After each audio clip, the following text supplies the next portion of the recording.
Hey, how you doing, Mr. Ben? I'm doing great, Will. Good to see you.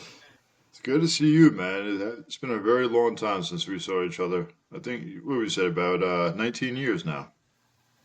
It's been 19 years. Wait a second. Wait a second. Were you a bulk fuel guy? No, no, I was a communicator. So did you get FAP to ninth ESB or you were part of ninth ESB? I was part of 9th ESB. I was actually a saw gunner with the radio for the security team.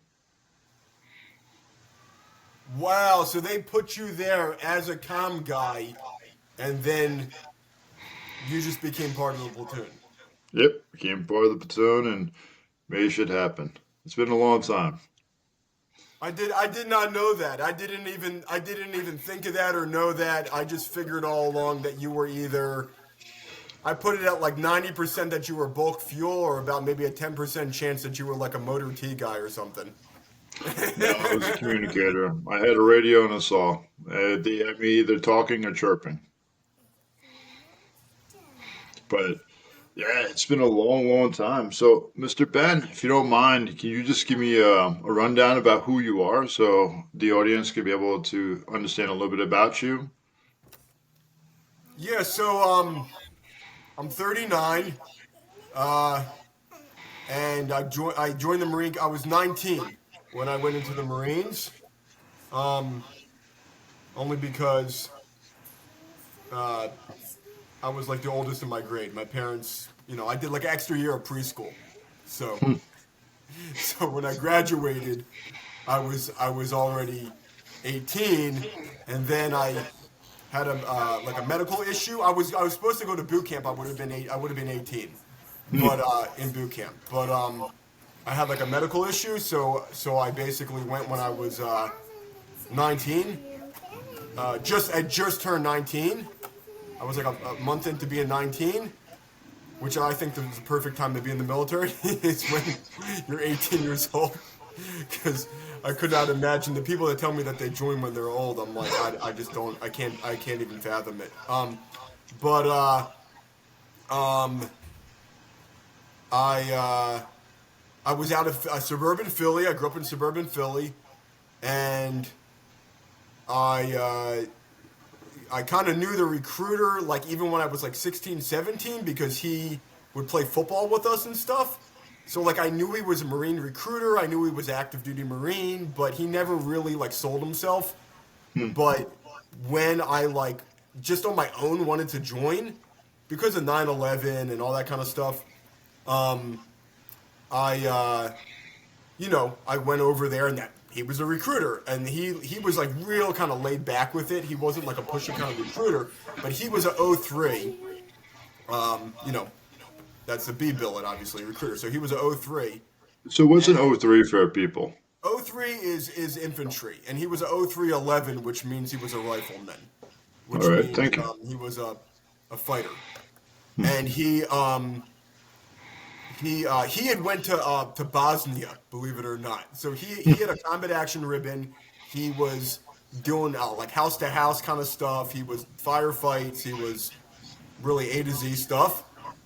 Combat in Bosnia, and we would speak about it. Like he would talk to me about it and stuff. And he so he actually left his recruiting duty. It's a 3-year duty. He booted out early. He went out of that early to go to because he wanted to go to Iraq. Hmm. Because It he was sounds like just you really respected that guy. I really respected him. He was a very straight shooter. He was not the kind of guy that was trying to get his recruiting points. He was just because I think of what he saw, also who he was as a person, but what he saw in Bosnia.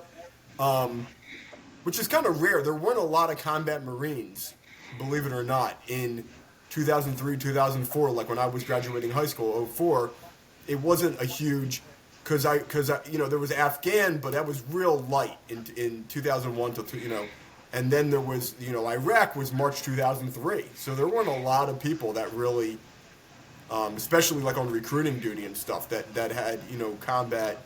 So it was just because all that stuff was kind of small amounts of people. They weren't sending huge amounts of people to stuff like Somalia or Bosnia and stuff like that. and I think a lot of the Gulf War people were already out by then. Um, so, but anyways, so you have to pick an MOS, and everybody was like, they want to do infantry. Everybody was like infantry, infantry. That was like a big thing, and I was like a kind of one of those odd ones, and I was like, I don't think I want to do infantry. And he was like, he totally got it because, like I said, he was an '03. He had been in combat, and I was more like, you know, I want to be part of because I spoke to a lot of infantry guys, Vietnam vets. I spoke to every cop that I could flag down. That, hey, were you ever in the Marines? Were you ever in combat? Every person that I could basically pick their brain. I watched Full Metal Jacket.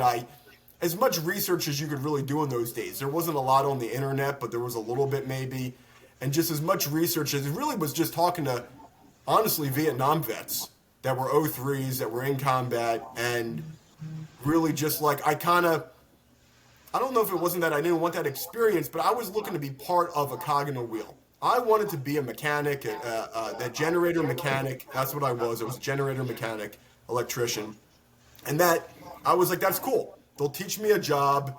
I'll be able to get out after 4. I knew I wanted to do only 4 years. I wanted to go to the war, and I wanted to be part of that military industrial complex, whatever you want to say. I wanted to be part of that. That's what I wanted when I was in high school. I didn't necessarily want to be, on the front lines or, I could have picked that. I had a GT score. I had that was, I had all the scores to be able to do pretty much any MOS for the most part.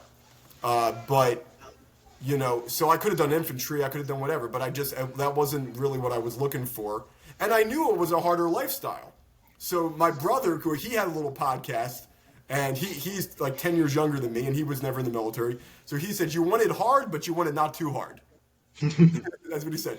And like, that sounds funny, but it's actually true. Like, I wanted to be a Marine because I knew they had the most training, they had the longest, boot camp and whatever. And I wanted the Marine thing, but to be honest, I wasn't really looking for the infantry thing. Not that I was like against it, I just really wasn't.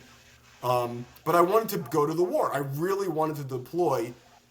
So much so that when I was at MOS school, they put some sort of colonel in front of us. In MOS school is the job school. So when they had our job school for electrician, we're sitting there on the courthouse bay, on this big bay in North Carolina on Camp Lejeune. And it's like this grass area. We all stand out there, and there's this colonel comes out, and he gives this whole speech, and he said, if there's any questions, come up to me after the formation. And I was like the only one. I ran up there, and all these guys like followed because they knew what I was going to ask. And I was like, sir, I want to go to Iraq immediately. Like, how do I go immediately? And he was like, whoa, whoa, whoa, cool your jets, cool your jets. He's like, he'll get to go. He's like, graduate MOS school, go to the fleet. He's like, you're going to go. He's like, don't you worry, you're going to go. We're sending units all the time. He's like, you're going to go. I'm like, okay. I'm like, okay. I'm like, I got to go. I got to go right away. Like, I was just so, like, wanted to be a part of it. And it all kind of was in high school where I saw that whole 9/11, and it put it in my mind, not necessarily revenge or not necessarily whatever, but I wanted to be a part of it. I knew my grandfather was in World War II. He got, drafted, and I wanted to be a part of the whole thing. He told me his stories. He told me pretty much everything.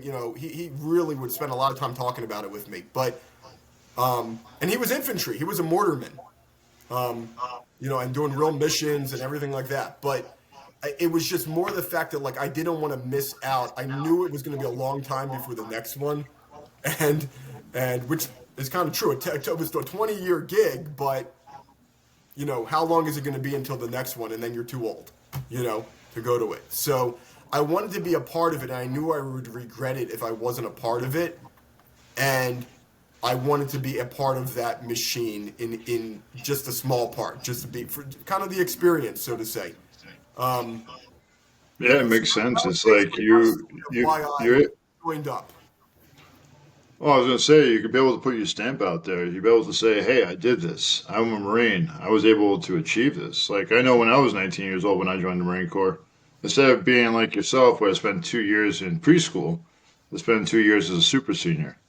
So I was a little bit older. Yeah, That's I okay. liked high school so much. I went there 5 years. Those were the coolest. Those were the coolest kids. I love those were. We had some. My high school had some super seniors, and they were the coolest kid. They were cool. They were cool dudes, and it is what it is, And because my college actually, I'll put it out there. I mean, it was paid for. I had a family member that was going to pay for the whole A to Z. Was going to pay for. Was Nice. going to pay for my dorm, everything you could think of. Not just the tuition, but pretty much you wouldn't have to work either. And I didn't care. I was like, I didn't want it. I just didn't want it. I didn't want to go to college. I didn't want to. What they would always make fun of us at towards the end of the 4 years of, oh, you're going to get out and now you're going to use GI Bill, but you never wanted to go to college before. So why, like, okay, dude, like, true, but therefore what? Like, have a good one, whatever. To each his own. Hmm. But you know, whatever, man. But it's like, yeah. So basically, that was because they would line us up in boot camp, and it was like, what's your MOS? Where are you from? And why you want to join? And it was like, what was my answer? It was, patriotism, because that kind of was the reason, I guess, technically. The experience, but I guess I didn't want to say that, or I didn't have I the. think you froze. Oh, it froze up on your end. Okay, you're good. You're back. All right. So Yeah. super senior, and then once you got your GED or high school diploma, they said, "Hey, now you could join the Marines."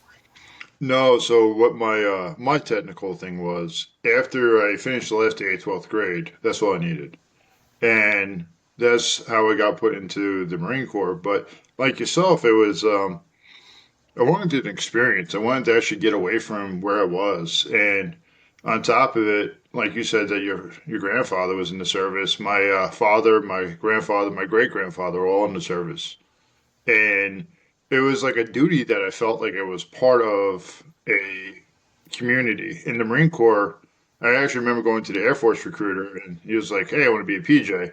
And I stepped in the Marine Corps recruiter. He's like, "If you're not a PJ, you're just an airman." I Correct. was like, "Oh shit, you sold me, Marine Corps."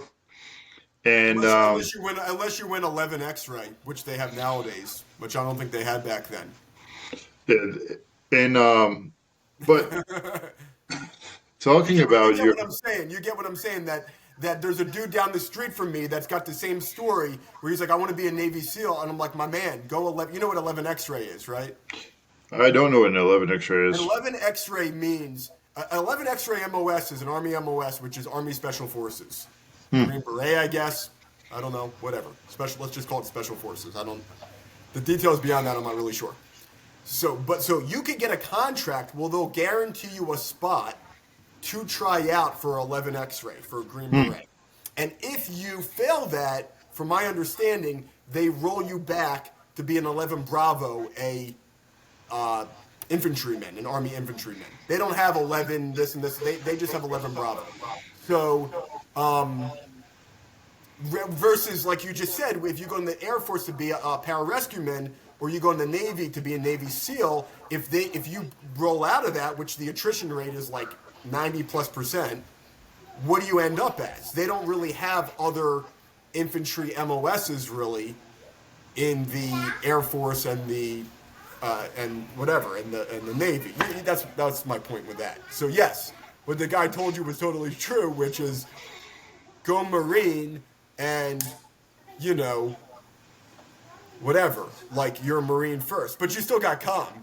I know I went in as a communicator. Yeah, I thought it was to be a electrician, but it was a command and control electrician. If you're Commanding. command and control by switching switches, you're electrician. Slap in the battery, and you're good It's to a go. So, whole thing. I read about it years later. I read about it because when I would stand on the line in Paris Island, they would say, I would say, recruit Croker, command and control electrician option. It was a whole thing with com and we didn't basically. I don't think most of us really knew, you know, what we were really signing up for, and they knew a lot more than us, and even the fact that I was an 1142, which is now not even an MOS anymore. They got rid of 41s and 42s. You remember the 1141s, 1142s?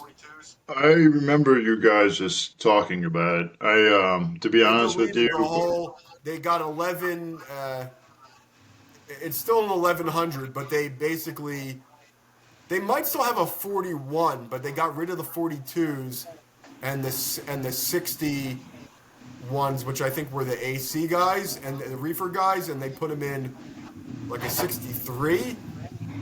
The 69 is still chief, utilities chief, but maybe it's like a 63. They redid the whole thing, but yeah, at the end of the day, when you look at the one from MEPS, that's like you just said that command and control lecture. There's the DB option, there's the DE option. It's unless you had some sort of because there was no like Reddit back then or anything where you could check it. So unless your recruiter was just knew his stuff and really wanted to be nice about it. So, but did you actually, you wanted to be an electrician and they ended up making you calm? Exactly. Yep. It was a switching deal. It was a switching bait. But honestly, to tell you the truth, after becoming a communicator, I actually had a very interesting 4 years. I was able to get deployed with the security team. Then I was able to go to a border transition team, training Iraqis that do telecommunications, military tactics. It allowed me to see a lot more of the Marine Corps, and it was very, very interesting. It's like the you talked about it before when you were younger, like you were 19 when you went in, and obviously, like you said, it was a good time to join the Marine Corps as like at 19 years old. At that same time, he was like a very malleable person. Like I know the Marine Corps traditionally, I know you said that you had someone in your family that would have been paid for your education. Traditionally, the Marine Corps recruits from lower social economics. And you look for people that don't have as much of a family core, or they're looking for people with broken homes a lot of times, and they're sending them out because you alluded also to it with your family, or actually with you going into the Marine Corps. It's like, hey, I want to be towards the front line ish, but not, and I want to be able to experience it, but a lot of us, I know for myself too, it was like, hey, I want to be able to do more than what I'm able to do. And joining the Marine Corps, it was like, wow, here you got these beautiful clothes, you got these beautiful uniforms, and you guys are war fighters. Like, I know you and I have actually spoken before too about our time in the service. And like, I was curious, why does men's mental health matter a lot to you? It matters. It matters a lot, You and I think everybody's mental health matters. But maybe but putting a focus on it's interesting. The whole thing with gender. It's we talk about religion. I started getting into the. That's why I have the yarmulke on now. Whatever. When I was in Pendleton, I started getting into religion. I went to what's called a Chabad. It's like a Jewish denomination, and they're very big on women aren't beneath men. There's no that we're all God's children. We're all equal, but we all are special. So in other words, women don't have to do what men do, and men don't have to do what women do. You could each have your. Everybody has their. If the blacksmith does what the doctor does, and the doctor does what jack of all trades, master of none. Do what is. If you do what you're meant to do, at your full level, that's where you thrive. That's where a human thrives. Is whatever whoever you are and whatever your gender is and whatever you you go with that. You're not better than anybody. You're not worse than anybody. This is who you are, and you go with that because that is your gender, and that is that's And there's different roles in Judaism. And when I grew up in like a secular Jewish temple and so forth and I'm not against it. That's what but their mindset is essentially, in my opinion, that the women need to do what the men do because the men are the rabbis. So a woman should be a rabbi, and the men read from the Torah scroll, from the scroll in the temple. But let's have the women do it, and so forth. And in Judaism, they say no. It doesn't. It doesn't. In fact, actually, in some ways, they actually say that women are actually higher level than men. But that's a rabbit hole. But practically speaking, we don't need to do. We each have our special roles, and you are most special when you do what you're meant to do. That's where you're special. So when that relates to men's mental health, I think it ties into that because you got to know who you are. Like just like 12 step or just like anything, you got to first admit exactly what's going on. And that's hard to do sometimes because we have shame, we have regret, we have remorse, we have all these different conflicting feelings about things that happen that we can't change in the past. And then, you know, we basically put stuff into that. And the whole men's mental health, like when it comes to PTSD, like combat PTSD, let's say, that's a big thing because it's like you want to prove yourself as a war fighter and you want to be a man and go to war and all this. And then it's like, wait a second, and that gets somehow challenged and whatever. And then, so I think it is an important thing. I think mental health as a whole is an important thing, but there are nuances, and it's sometimes it gets lost because we focus sometimes so much on minorities, so to say, what are created as minorities, just to use a word. It's just a fluid term. But, we might say, I don't know, LGBT, or we might say women or whatever, a group that for good reason, let's say, for good reason, because they maybe were over time. But then we're sometimes forgetting, what about people that are straight? Aren't we also human, God's children, the creators, whatever you want to say? Aren't we also just humans in the world? Like, what about those people?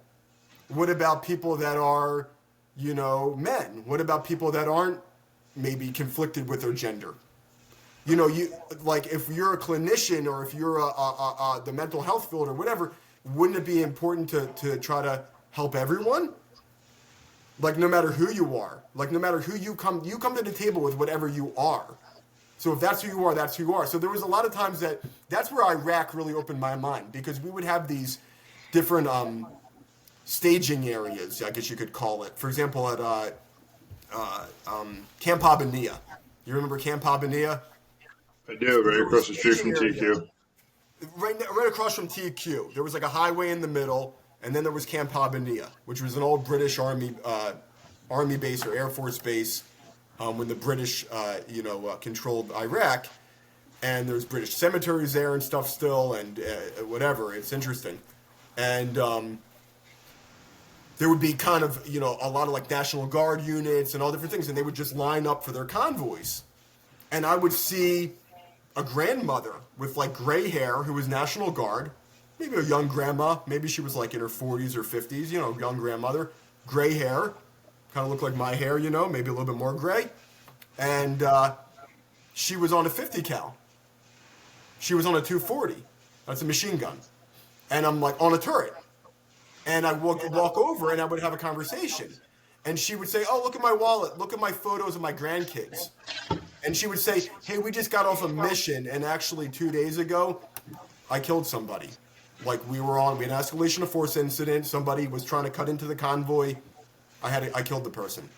Like she's a grandma. And it started to challenge all this stuff that, whether it was society, whether it was just in my own head, but I had a lot of thoughts in my mind. Wait a second, only a man can be infantry. Only a man can, kill or like whatever, be assault, like whatever. And then I saw this lady, and she was National Guard. She wasn't active, like, and it just was like, wait a second, and it just started to like click over time where I was just like, I saw Chica. I remember her from kin, like going out and like before the deployment. I remember her speaking to her, and even at TQ, I spoke to her the day before she passed away. We for some reason I was at the Chow Hall in EV in Engineer Village, and we had a whole conversation in the parking lot, and she passed away the next day, and so it was April 6th, and I guess. April 8th is when she ended up passing, but it was April 7th. Yeah. It was like either breakfast or lunchtime on or afternoon time or something, and you guys were eating at that chow hall there, or she was eating there, and okay, my man, just relax. And yeah, so it basically like challenges where you're like whatever, and now I sit with these Vietnam vets, and they're just like, we didn't give a crap who gave the firepower. Could have been Kermit the Frog. We just needed lead down range, And when I start to think about it, I'm like, wait a second, it kind of was the same for me. And I know it's a whole rabbit hole, but like, because I always thought that the biggest thing wasn't the actual shooting or the fighting in terms of females, but was the garrison, or even when you're in the outside the wire, where you're going to go to the bathroom, where you're going to sleep. You add all this complexity to it. Why not just make an all-female unit? That's what I always thought. But whatever, that's a whole separate conversation. Nobody ever asked me, and it doesn't matter anyway what my thoughts are on They that subject. actually did do something like that. It's called alignment platoon. Alliance, and that's an amazing idea because women can fight just like men for thousands of years. There's countless examples that somebody could research of women that have were prolific fighters, including in Iraq, from both sides, from the insurgent side and from the United States side. Women that were fighting, killing, whatever you want to call, and in offensive ways and in defensive ways, and But anyways, when it comes to men's mental health, I think it's important because that's exactly what I said is that rubber band, it pulls the one direction and some of it's for good reason, but then we start to sometimes forget, wait a second, what about the other side? Because we're all somebody that we got to value, and not to do it in a mean way. Oh, I'm going to make a straight pride month. I'm not trying to do it in a mean way or anything like that, but just we all do matter, and sometimes we kind of you can lose sight of that.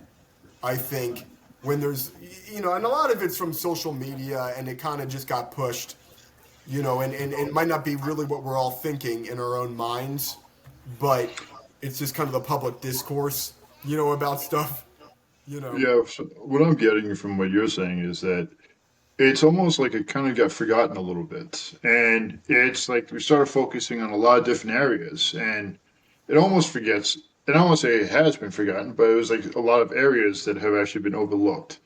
Like Men's Mental Health Month is in June.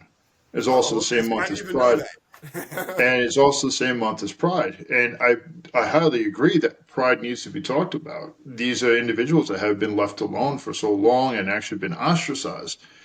And like with men, a lot of them, I feel as if they didn't have the platform to talk. And what was normalized for them to do is actually to behave by drinking or avoidance or other things with aggression, so that any type of emotions just got filtered right to aggression, so that it became an automation. And I know the way that you spoke about Judaism, of how understanding some of each other's roles and depending on what sect you're part of, it's very, very different. And yeah, you were right when you were saying about the females. They're effective warfighters. And it's just like, it's really incredible. So I appreciate being able to share that this is kind of an area that's been overlooked for a certain time because we have been given, like you said, minorities, but you're using it very loosely to different areas that have been overlooked for some time. And what has been overlooked for some time is shedding a lot of light. And they're forgetting to go backwards to also look at the other areas that now are kind of in the shadows. Is that what I'm actually tracking? You're saying exactly the same thing that I'm saying, and you're saying it very beautifully. And it's I've got nothing against Pride Month. I saw Donald Trump's statement on it. I don't really totally understand. I didn't really read it completely, but I read at least the title, I guess. And I worked at the VA for a time, and we had Pride Month, and I remember people's, hey, are we gonna have a straight month? And it's. I mean, honestly, it didn't really take away. I don't know how much cost there really was, or manpower hours in terms of it. It was like a little ceremony that people went to for 20 minutes. To have, you know what I mean? It was a flag that they put up. I don't think it was a tremendous amount of really cost involved. There were some people that weren't so happy about it, that were maybe more in the they were kind of they were Christian, and they were it kind of they went to church, and they were they looked at it as, I don't know. I don't think they saw it as a sin. Maybe some of them, but they are we having straight Pride Month? Like, so again, it's, I guess you got to balance it. Everything is a balance in life, right? Things, we got to balance things. Now, on the one hand, if you're the VA or if you're the military, because I worked at a facility, it was a military facility, half military, half VA. and people would wear the pride pin on their uniform. And you can imagine what some of the older veterans that worked with me thought about that or that went to the facility when it wasn't something that people would have even thought of doing, let alone actually do. And it wasn't even that many years before. And the truth is somewhere in the middle, to be honest. On the one hand, you got to focus on work. You got to focus on your mission. If you're a communicator, you be a communicator. If you're a 50 cal gunner, be a 50 cal gunner. Whatever your job is, do that to your best of your ability. If you're a doctor at the VA, be a doctor. Nobody gives a crap if their doctor's gay or... You just want the doctor to be a good doctor. You don't care if they're a man or a woman. You just want them to do the... You're asleep, you have surgery, you care the surgeon's... You could care less. You want a surgeon that's going to be the best surgeon. And it's the same thing when it comes to combat or anything else, to be honest. But we got to balance it because we're not a machine. We are human with a soul, and we have feelings and emotions and spirituality, and we have things that we feel and whatever, and we got to try to balance that and see how it's practical, but it's got to be a balancing act because, yes, at the end of the day, in that type of environment, the main thing is needs to be the work or the mission or whatever you want to call it. So I think you just got to balance it out, and probably Men Month or men's health and all that it's the same kind of concept. And but yeah, I really do think it's the practical day-to-day stuff when it comes to men and women and things like that. That's really where in my opinion, the biggest kind of friction is. It's not the actual job itself, and that's where were we sleeping when we were off the base? On the ground, in a house, in the vehicles, if you're in the field, I spent a year at Pendleton. I was in an infantry unit. You'd go to the field for a month sometimes. You'd be outdoors for a month.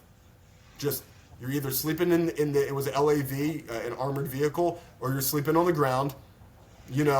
It's just, yes, people should all be saints and people should all not do the wrong thing, but sometimes you can try to avoid. A lot of the stuff I saw in 9th ESB didn't happen in 1st LAR. It just didn't happen. It just didn't happen because it was, at the time, you could not get cut orders. I went to the monitor at the E Club at Camp Hansen. Okay, I went to the monitor. That's the person that gives you your orders to a new unit when you got to go to a new unit. It was 2 years at Hansen, and then you go to a new.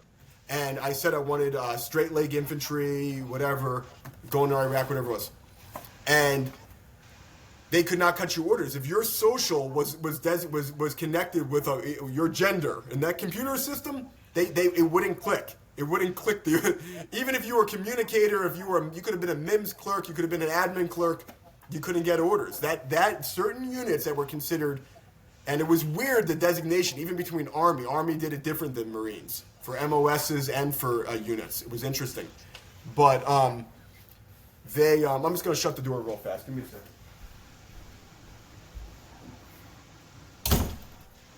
Yeah, that was the what they called the combat exclusion policy, and that was signed into law, from my understanding, by Bill Clinton in the 90s, in like 94 or something, and that was signed out of law by Obama in something like 2012, and it was very eye-opening to me that last year, and I didn't even deploy with those guys. They were already. I was in the RBE when I got over there. It was already RBE,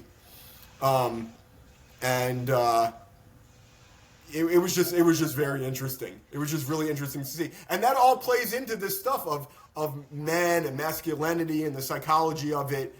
And I'm sure if people were really being honest and you were really doing the right studies and all the research and everything, surveys or whatever, you would find out that there really is a way. When you talk about mission, what's the best way to be an effective Marine Corps, an effective Army, an effective really anything, organization? What's the best way to do it?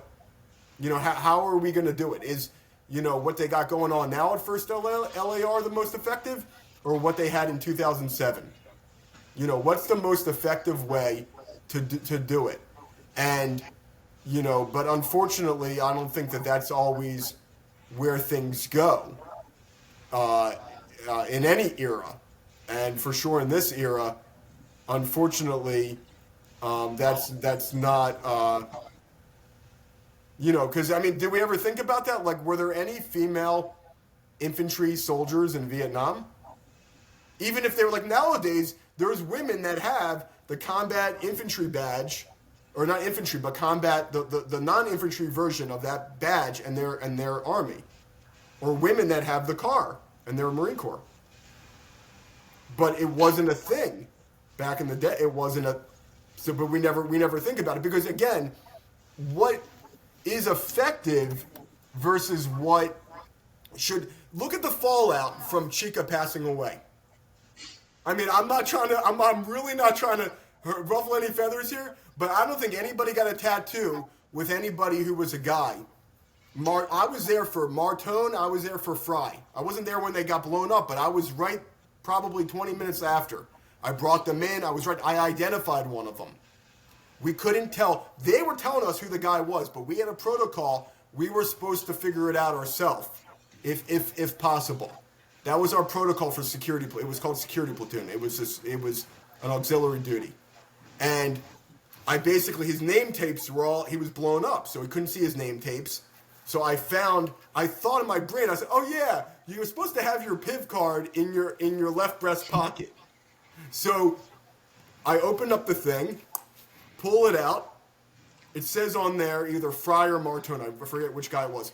And then one passed away the one day, one passed away the other day. The anniversary was just Saturday and Friday. And I was like, oh my God, this was the dude who was with us for in Mount Fuji. One of the guys was already there with 8th ESB, with the previous unit, and he stayed over.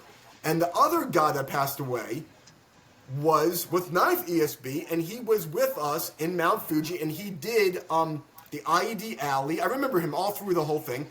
And then he said, hey, does anybody want to be an EOD tech, blah, blah, blah. Come and meet with me after, school circle with me, and I'll answer questions. And I spoke to him, and he said, you'd have to re-enlist. And I was like, whatever. And so I remembered, because you couldn't tell from his face, but when I saw that PIV card, because it was his badge, shrapnel, but from the PIV card, I saw it, and I was like, oh, man. And then... I brought him into the operating room. We took off went through a whole procedure. We basically take all the ammo off, put it to the side, inventory, do the logbook, take him into the operating room. They gets his surgery. He ended up passing away. But we were in the smoke pit, and we were all talking later that night. And I was like, man, that guy today, he looked like a bunch of red blotches. It really was really bad. And this one guy said to me, we don't talk about that. Owens. He said, we don't talk about that. And then I'm friends with him now. We talk all the time. And he said, I said, you know that you told me that? He said, yeah, I'm totally. He's like a 180 now. He'll talk about anything. And what's funny is we barely even end up talking about it because he's so willing to talk about anything and he's just so smooth with it. We don't even end up talking about it. But it's just interesting how people change. But that was the concept, like you said. It's just push it down and, keep powering forward. And that was a big deal at the hospital. So Iraq, my main, so to say, PTSD was, working at that hospital. And you're kind of like, it's interesting. I always think about it. It's like a fish in a fishbowl. You're trapped, Mm-hmm. So when you're at that hospital, where are you going to go? You're not going to leave the base. Where are you going to go? So I was stuck there for that 2 months that I was actually FAP'd out, Fleet Assistance Program, believe it or not. I got FAP'd out to the hospital. So, you couldn't get away from it. That electricity had to be on all the time. They had their surgeries. They could not go off those generators. That was on me. And it could not go off. And then, of course, because I was a Lance Corporal, anytime they brought anybody in, insurgent, not insurgent, U.S., civilian, We were the only functioning hospital in that whole region at the time when we had everything. We had vascular surgery, orthopedic, urology. We had general surgery, obviously, um, and they were amazing. Navy doctors. They had anesthesia, of course, and they were doing trauma surgeries. And people were coming to us. Somebody had a broken leg. It wasn't even combat related. It was just a girl or whatever, or a kid, or somebody fell off a motorcycle. We pretty much did it all. And we also we dealt with a lot of that type of stuff. And we dealt with the beginning stage was pretty much getting them off the vehicle and triaging it out. Because a lot of people didn't know if you had somebody that was deceased, you bring them to what they call a personal recovery platoon, PRP, the morgue.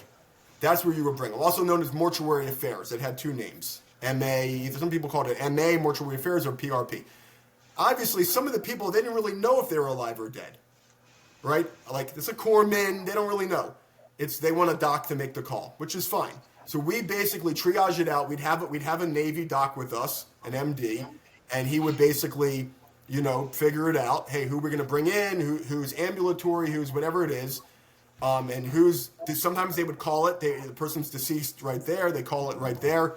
And then we had a guy that actually was one of these IRR guys, the inactive ready reserve, and he was a motor T dude, and he drove I don't know if it was refrigerated or if it was just a regular ambulance, but he drove that thing back and forth, and that's what his job was to go back and forth to the morgue. That was his job, pretty much. Chow hall a little bit, going to the chow hall and getting chow and stuff, but that was his job because you basically needed a way to get those bodies somehow to that facility. We didn't have the morgue in our facility, actually. So it was interesting. And then we also dealt a lot with prisoners and detainees. So there were people that they might have, let's say they killed somebody. They killed an American, let's say. They were in a firefight, and they bring in both sides of the firefight, pretty much. And they get their surgery or whatever it is, and then they got to be guarded because they're going to go to a jail eventually.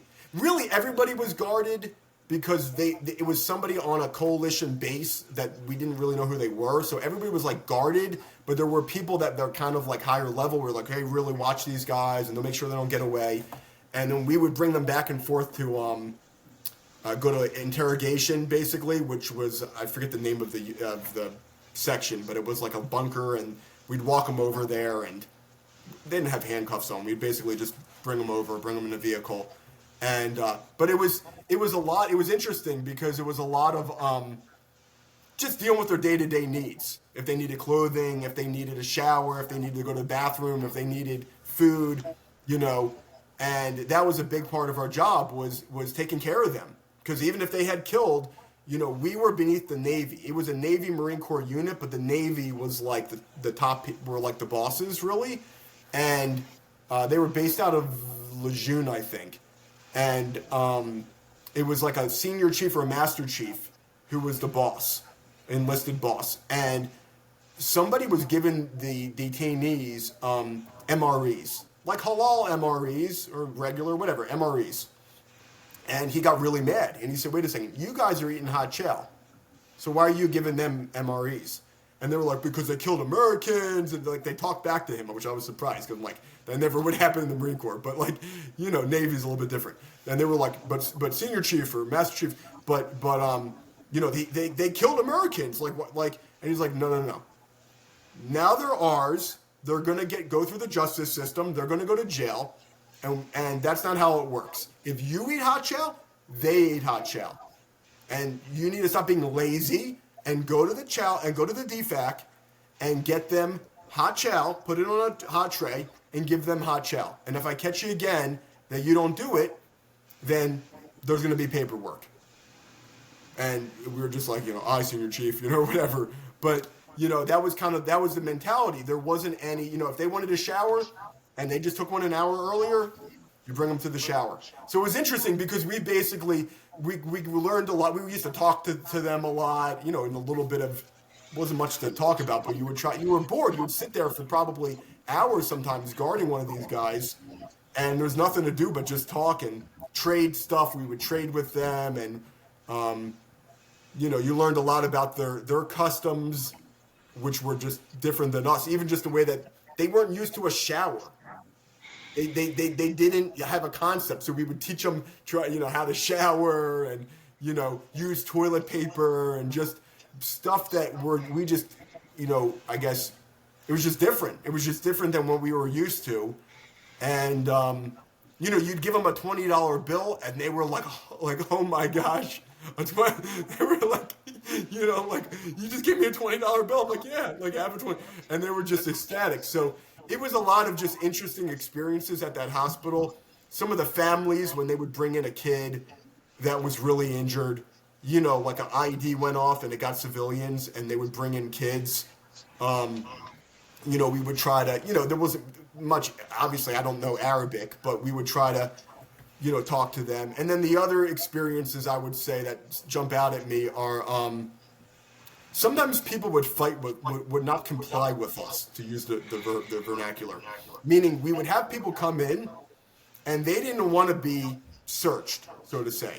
Not that we were invasive or anything, but we had to make sure we didn't want somebody blowing up a bomb inside we were the, so to say, the guardian angels or whatever of the docs, of the medical people. The medical people, they just want to focus on the medicine.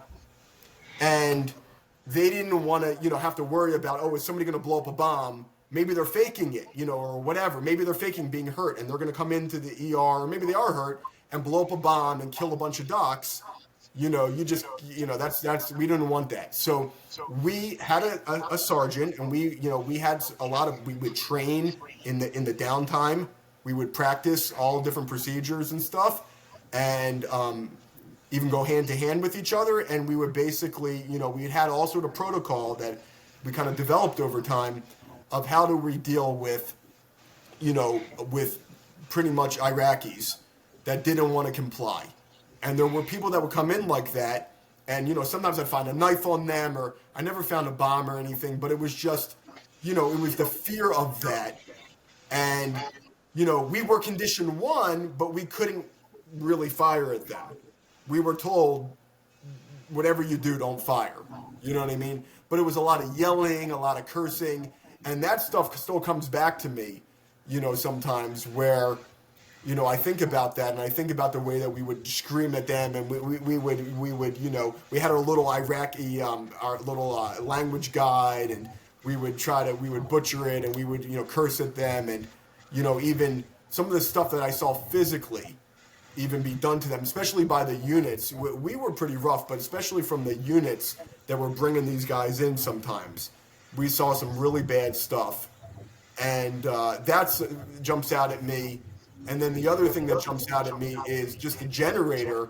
When that would go down, I mean, it was like, the surgeon would come out, his gloves are dripping with blood. Oh, you got to get it back up. The patient died, and you killed the patient. And it was just, when I would sleep, I had that radio, it was always on me. So I'm basically like sleeping, trying to, and it could go off at any point. Hey, the power went off, or hey, we just brought in a bunch of people. We need you on standby. Just, and because security was like a watch list. So you would know ahead of time if you got stuck on that list. They wouldn't usually, unless they were really busy, they wouldn't like pull you when it wasn't your turn. But when it came to the generator, that was kind of a different boat. That was kind of just like an all the time kind of thing. So those are some of obviously there's 100 more stories, but those are the things that pop out at me from SSTP, Shock Surgical Trauma Platoon. Off base, it was interesting because I was at my mom's up in Philly a year ago, and Lamont Cottle came over, and we were talking about it, and he was like, wait a second, you saw all that? Like, he didn't even realize, and I'm like, yeah, think about it. We're on a job site, like, you know where the job site is in conjunction to where you're at. You remember that job, May, end of April and beginning of May, 2006. And, I'm like, yeah, we saw a lot. So, and it was again, that fishbowl. being in that fishbowl where you really can't go anywhere and you're like a sitting duck and you're just, you know, it's like a never ending. I mean, I couldn't even.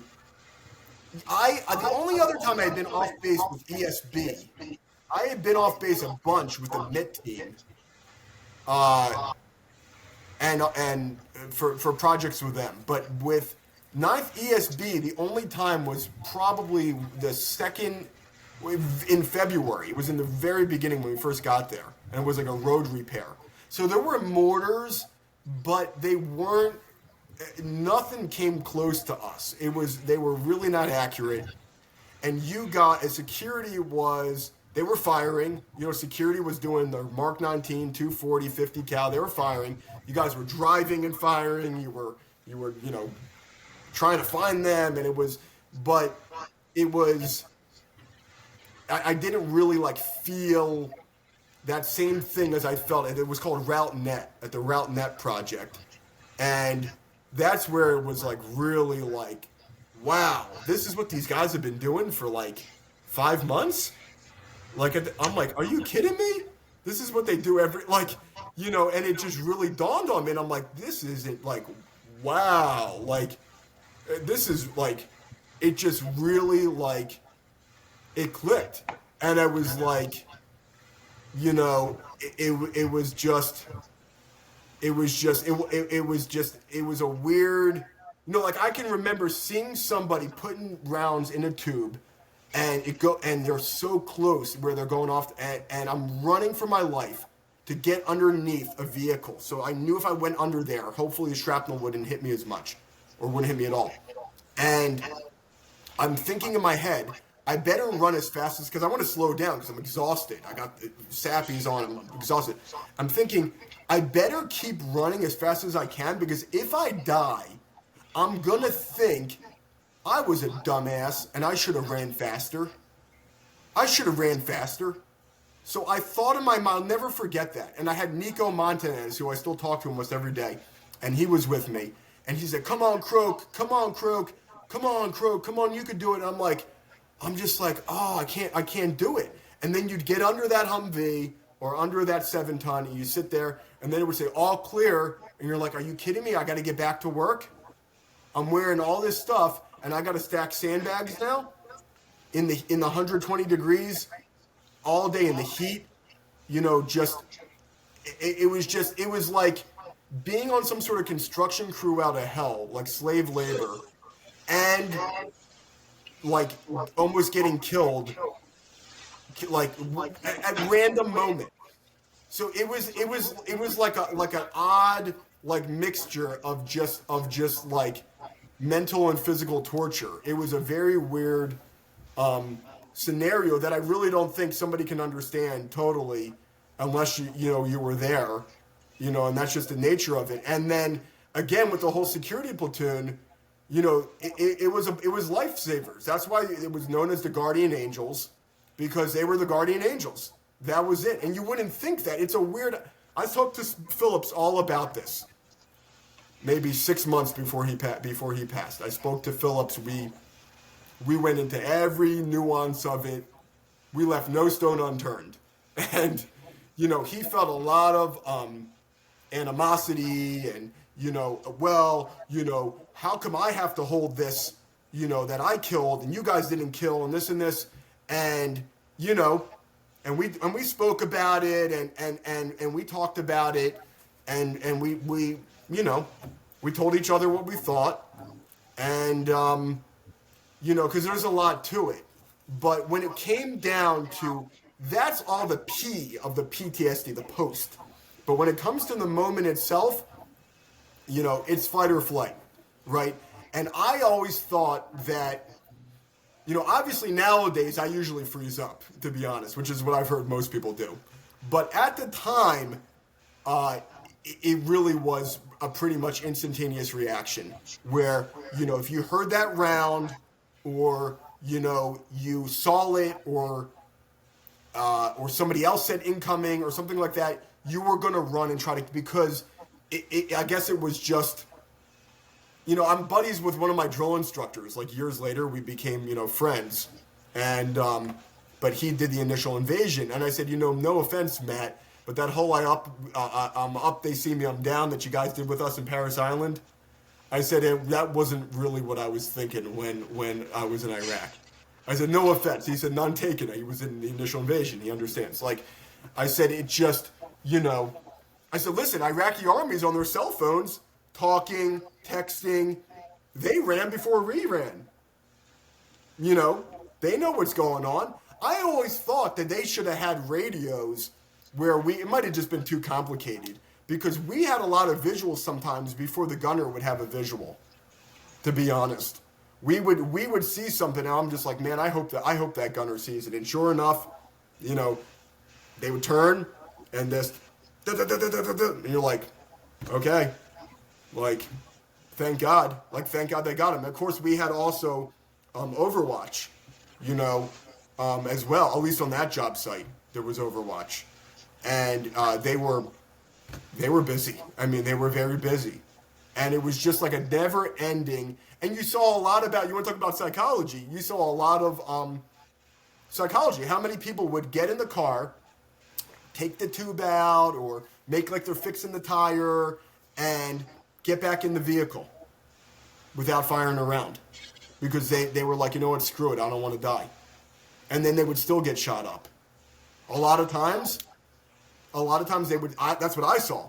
That's what I personally saw. And, you talk about communicator, I would listen to the radio a ton, and I would hear the whole back and forth with close air support and the liaison and the whole BDA and all this stuff. And there was just a lot that I guess I'm curious. I'm a curious person. Everywhere I go, I when I worked at the VA, I learned about every specialty, and I was just curious. I mean, they're like, why are you asking? Like, why do you care about, the difference of psychiatry and psychology? Like, they're like, why do you care? And I'm just like, I'm just that type of person. I've always been interested. I always just, I don't know why. It doesn't really do anything for me. It just kind of, I'm curious, and, I was very curious, and I kind of was paying attention, and I saw a lot of stuff. And that 1 week, it was like a lifetime. That was a 1 week project, and I was trying to go number 2 at OK Corral, and it was all MRE, so it's all like stuck in there. And obviously there's no bathroom, so just trying to push it out, just squatting, and my rifle's on the ground. And somebody comes out of their house. There was like a back door, and he's got his AK, and he points his AK at me. And then he's like, and I knew he wasn't going to shoot me. I knew the guy wasn't going to shoot me. And I couldn't grab my rifle in time to like shoot him. And I just knew the guy wasn't going to shoot me. And I basically just kind of like half pulled up my pants because it wasn't really coming out anyways. So I figured, what's the difference? And I found a different spot to go to the bathroom.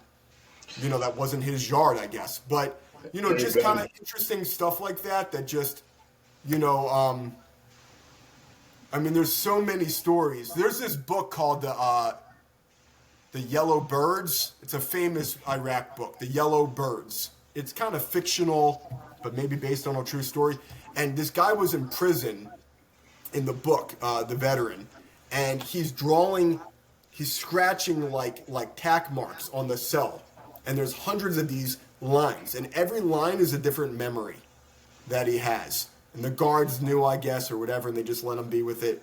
And every one of them was a different memory because he had all these different memories, of the deployment. And there's so many little memories that a lot of stuff with Iraqi army, because with the MIT team, we used to do a lot of projects at these different combat outposts all over the place. There's these combat outposts that the MIT team would work at, and the Iraqi army was the most interesting part of it. I mean, they'd be in there going at it like rabbits. I mean, just going at it, just going at it like rabbits, and they would be like, hey, we want a Marine. And I'm the electrician, so I'm supposed to be in there fixing the AC or whatever. And I'm just like, nah, dude, that smell. Nah, I'm like, when you guys are finished, I'll come in there and fix the outlet, fix the light, fix the AC. Okay, finish up. So just a lot of different stuff that I was kind of, I was 20 years old. I turned 21 right at the end of the deployment. So like you said, very malleable, but people stepped up. People really, by and large, almost everybody stepped up to the plate. And that's where I really think that, like you said, you wrote me a text and you said something like, I forget the verbiage, but how do we deal with it now? How do we not hit our stuck points? How do we not, off ourselves or whatever? How do we find peace? What's our why? How do we find peace? And I think you got to start with the beginning, right? And if, in my belief, it's if you're in a situation, you have the capacity to handle it, not just at the time, but even in the years to come.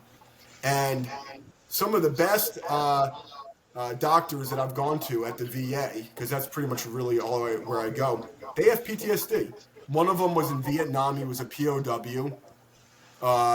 And then he was an internal medicine doctor, and then he became a psychiatrist. He did another residency, and he became a psychiatrist. And another one is a psychiatrist. She was in a horrible earthquake, and she dealt with all these bodies and the families and stuff. And you can take your trauma and use it to help others, and it was meant for a reason. And the stuff that I'm talking about now, if this was years ago, I would have been broken up. I would be now, because I realize it's my story. People ask me all the time, did you kill somebody? Did you shoot anybody? And that was a loaded question for me before. That was loaded because I put all this, a value on it personally. And then I realized, wait a second, even though I maybe have a regret and I wish it would have been, this is my story. This is what happened, and that's my story. That is my story. I have no time machine. I do not have an ability to go back in time and change what happened. Maybe I could have politicked myself and would have been able to get on the team and this and this. It didn't. I didn't. And I did my job, and those are and a lot of what helped me with that was speaking to people. There's somebody from your platoon who, people really looked up to, and with good reason. And I've spoken to him in recent years, and he tells me, and he had a lot of traditional combat. Somebody shoots at him, he shoots back, and he kills the person. And he sees it, And he told me, he's like, I have regrets. I have tons of regrets. And I can't imagine what you went through. I can't imagine. So then I realized, wait a second. And I can't imagine what you went through. And it was like one of these weird moments where I realized this guy is ahead of me in his thinking. That's where he's at. He's ahead, which is okay. And I realized that that's just life. He was in a certain role. And believe it or not, I don't know if you know this, your staff NCO, IC, I guess you would say, I think your only staff NCO you had, he wasn't even meant to be the actual staff NCO for your deployment, for your platoon. It was supposed to be somebody else. It was supposed to be a different guy, a Hispanic guy, also a staff sergeant. And the second lieutenant at the time essentially fired, so to say, before the deployment, that staff sergeant said, I'm not, for different reasons, I don't want you to be the staff, my staff NCO anymore. I'm going to pick this different guy instead. And I guess he was able to make that decision for whatever reason. He had that autonomy. And I've spoke to that staff sergeant in Iraq, and the guy pretty much watched a lot of movies, never left the base. He was doing supply or something of that nature. And, he had his thoughts about the whole dynamic between the staff NCO and the officer, which a lot of people had the same thoughts at the time and subsequent. But neither here nor there. But it's just interesting. We're all meant to be, and it's easy to say. It's harder to actually internalize that. But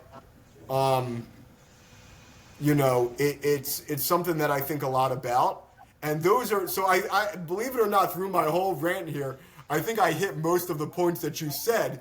because all this stuff that you say, it's all stuff that we're thinking about. But because you're a power professional and you're about to become a professional, you're already a professional in my book, but you know what I mean, licensing wise.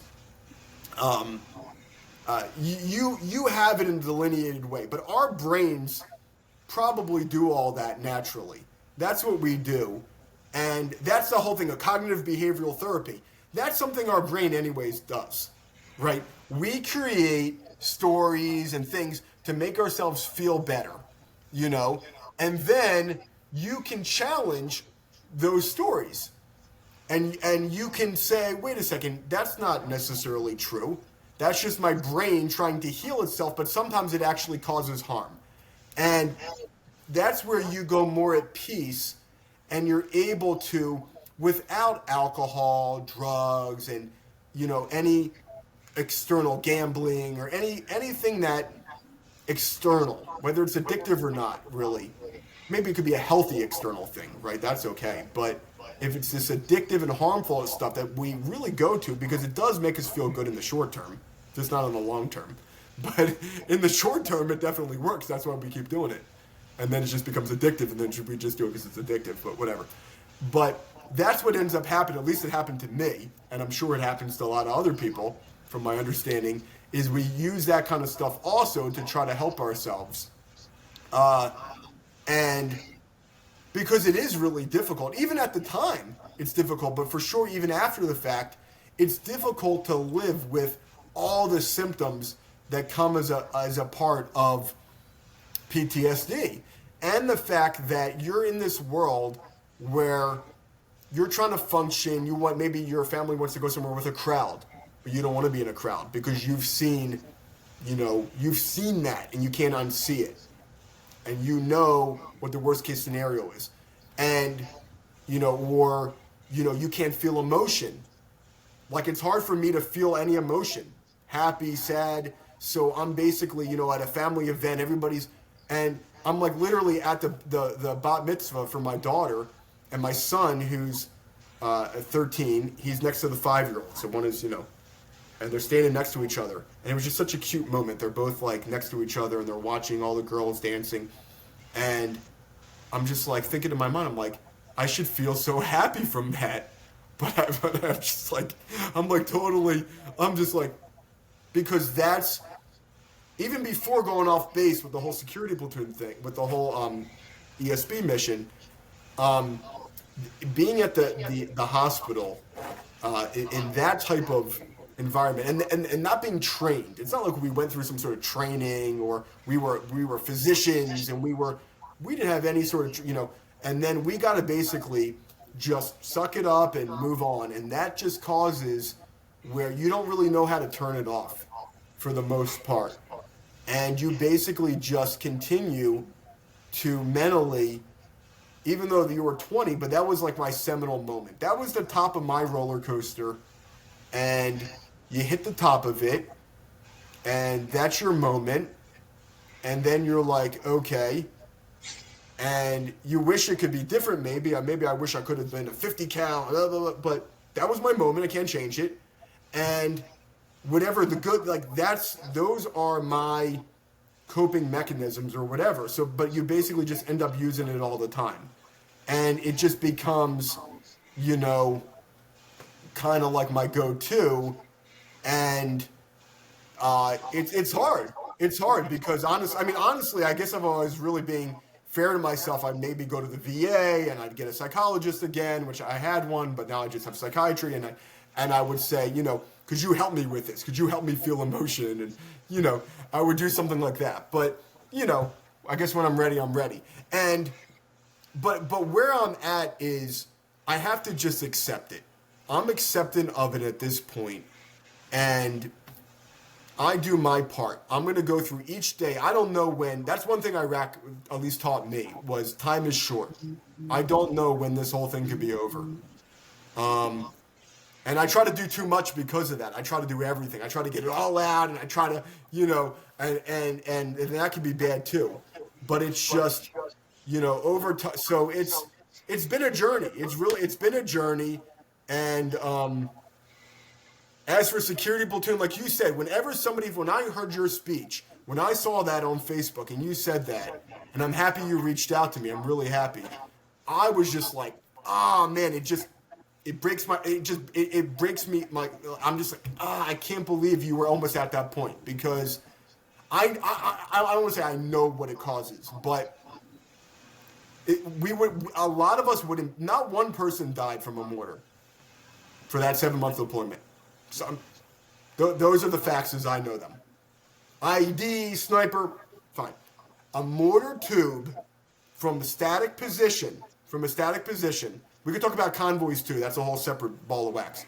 But from a static position, okay, non-movement, because security platoon, and obviously they were augmented with Alpha Company and whatever, and sometimes even other Marines. But let's just keep it simple and say security platoon, and Overwatch sometimes, but let's just keep it simple. Was aggressive. And remember, nothing was offensive. Right? Some war fighters do things from reading books and stuff and in an offensive way. There's offensive operations. And I think you guys did a little bit of that, but from what I saw, from my vantage point, I didn't see anything offensive. Everything was defensive. It was somebody got out of a vehicle, either a pickup truck or a four-door car. I never saw somebody on foot. And they would go to the trunk, they'd pop the trunk, they'd take out, and I couldn't believe it. I'm like, they're within line of sight. Like, I probably needed glasses back then. I should have had them. I wish I would have had them, but I could see them. I could see them clear as, it wasn't that far away. Like, what? Like, what is this? What? Like, are they stupid? And sometimes they would get some rounds in.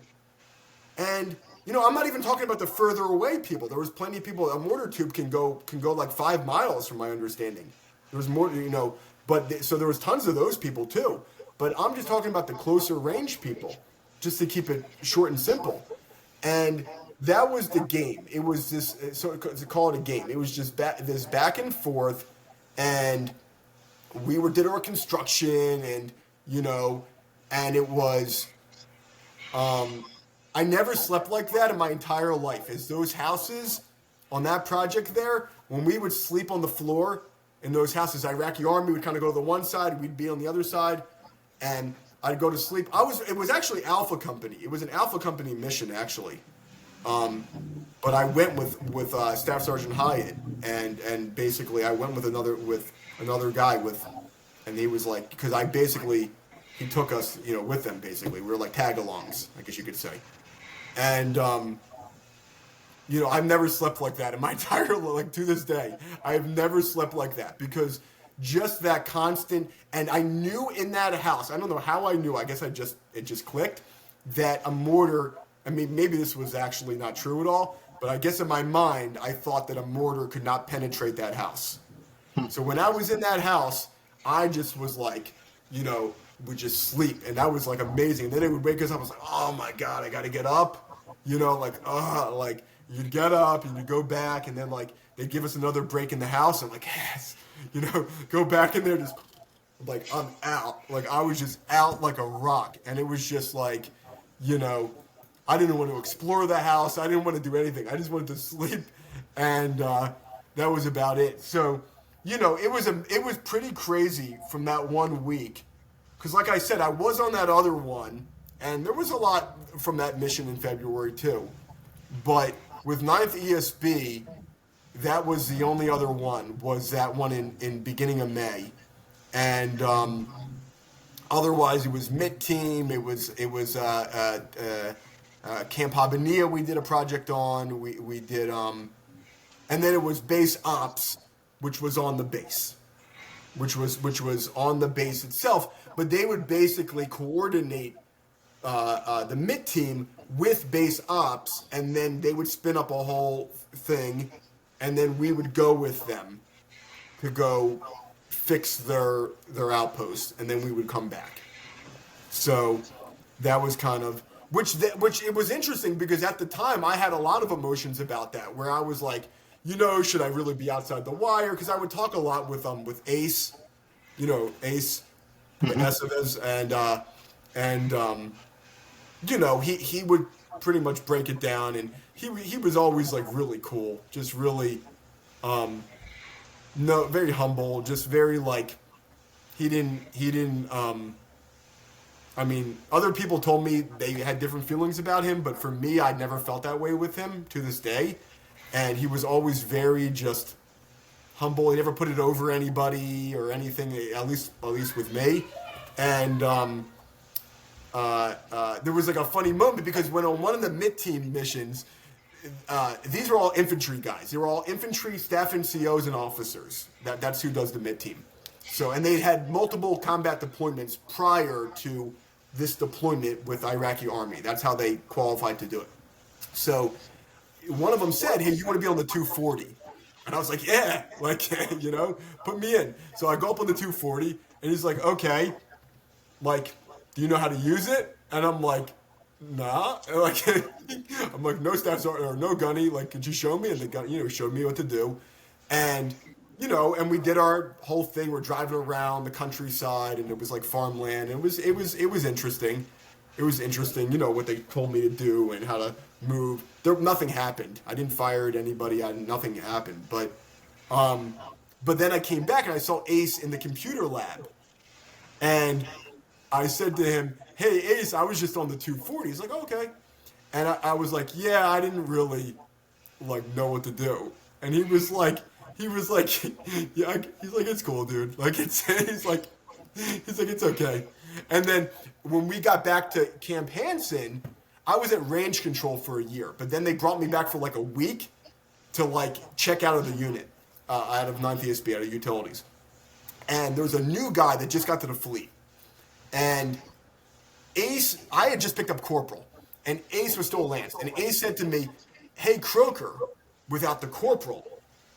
And this new PFC that just got to the fleet says, "Wait a second, you got to call him corporal.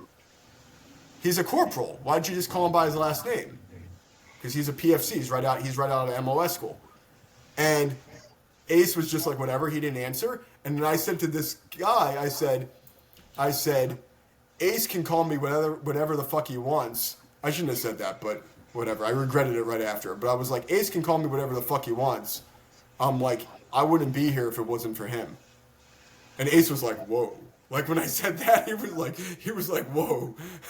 But it was just like a spontaneous reaction because at least that's how I didn't necessarily feel that way from the February mission, but from the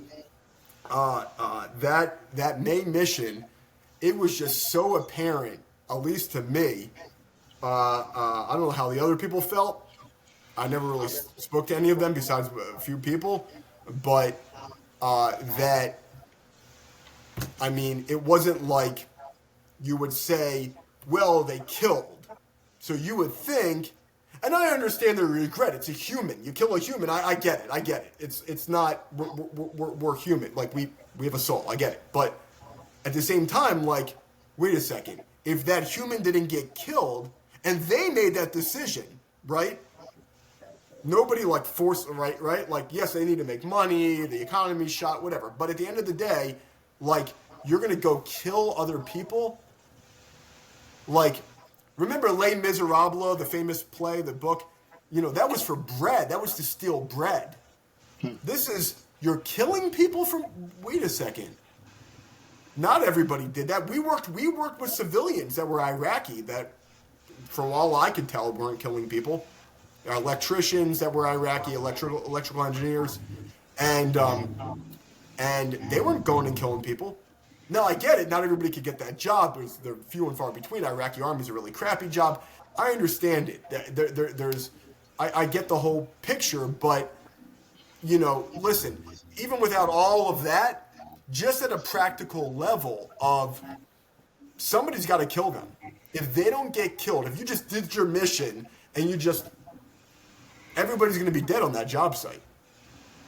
So that was the goal. It was actually what it was called is we work, you fight. That was actually the verbiage that people used to use sometimes back in '06 was we work, you fight. And it was security doesn't do manual labor, which some people actually spited them for. They are supposed to just do their job. They're doing their job. We do all this sweaty stuff, and we do our job. And that was how it was supposed to be, at least from my little vantage point. And that was pretty much, the story.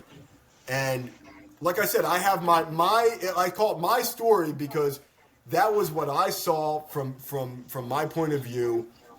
Maybe somebody saw something different. I don't doesn't bother me. If somebody has a different thing that they think or saw or whatever. I remember. I don't forget it. I had a social worker once tell me, "Do you not want to forget?" I feel like you don't want to forget. I said, "No, I don't want to. Honestly, I don't want to forget it because I don't want to because I feel like it was a really insane situation, but I don't want to forget it. Even if it was traumatizing, I don't want to forget it. And that was basically my story of Iraq, and coming back and people being like, because I remember people kind of picking on me sometimes. It just depended. Oh, you don't have a car, you don't, I just, okay, dude, like, if you were in those situations, you would understand. I never had anybody that actually did some shit that actually ever said that kind of stuff to me. People that actually, there was a guy, I'm not going to say his name, but because we're kind of buddies now. He lives in Tampa, but not with your security platoon. He was with a different security platoon. They had two security platoons. They split. They put one north and they put one south. So he was with the other one, not with the one you were with. And we went out to dinner with another guy that I'm still buddies with, and American Village, And he said to me, you're a pogue, you're a loser. I was with security platoon and da-da-da. I said, actually, from my understanding, your security platoon didn't do shit. I don't know, but that's just what I heard. I was on such and such mission, and this is what I saw. No, I don't have a car because I didn't shoot at anybody, but this is where I was at. I was a part of the element. I was there. Okay, I didn't shoot anybody, but I did my job. I did my job as a part of the element. If they would have put me with their part of the element, I would have done what they did. But I did my job. And from my understanding, you never even saw one minuscule part of what I saw. Correct me if I'm wrong. And he was just like, I was like, so why are you making fun of me? And he was just like, oh. He didn't have nothing to say.